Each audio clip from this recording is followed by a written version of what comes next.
சாயங்காலம் மேட்ச் பார்க்கும்போது காரா பூந்தி சாப்பிட்டுட்டே மேட்ச் பார்த்தா செம்மையாக இருக்கும்னு தோணுச்சு. உடனே நம்ம கிட்ட இருக்க கடலை மாவு 200 கிராம் வந்து எடுத்தாச்சு. அதுக்கடுத்து வந்து பார்த்திங்கன்னா அரிசி மாவு 50 கிராமு, அதுக்கடுத்து மஞ்சத்தூள், பெருங்காயம், உப்பு இது எல்லாத்தையும் ஆட் பண்ணி கொஞ்சமாக தண்ணியை ஆட் பண்ணி நல்லா தோசை மாவு வர அளவுக்கு நல்லா வந்து கன்சிஸ்டன்சியாக வச்சுக்கோங்க. ரொம்ப தண்ணியாக வந்து விட்டுறாதீங்க. நல்லா இப்போ நீங்கள் வீடியோவில் பார்க்குற மாதிரி தோசை மாவு எப்படி கரைப்பீங்களோ அந்த அளவுக்கு வந்து கரைச்சிக்கோங்க. அதுக்கடுத்து லைட்டாக ஃபுட் கலர் ஆட் பண்ணிவிட்டு உங்களுக்கு வேணும்னா ஆட் பண்ணிக்கோங்க, இல்லை வேணாம்னா விட்டுருங்க. பேக்கிங் சோடாவையும் கொஞ்சம் ஆட் பண்ணிக்கோங்க.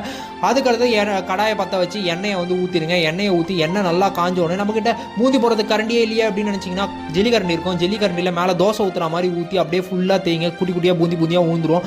அது உள்ளே ஊந்து ஒரு 2 நிமிஷம் தான் நம்மளுடைய பூந்தி வந்து ரெடி ஆகிடும். அந்த பூந்தி ரெடி ஆனோடனே அதே எண்ணெயில் பூண்டு, கருவேப்பிலை, அப்புறமா பொட்டுக்கடலை, நிலக்கடலை இது எல்லாத்தையுமே நல்லா வறுத்து எடுத்துக்கோங்க. வறுத்து எடுத்துட்டு எல்லாத்தையும் ஒரு கிண்ணத்தில் போட்டு ஒரு கலரி வேணும்னா கொஞ்சம் உப்பு, காரம் எல்லாத்தையும் போட்டு கடைசியாக எல்லாத்தையும் மிக்ஸ் பண்ணி சாப்பிடும் போது இருக்கே ஒரு டேஸ்ட்டு.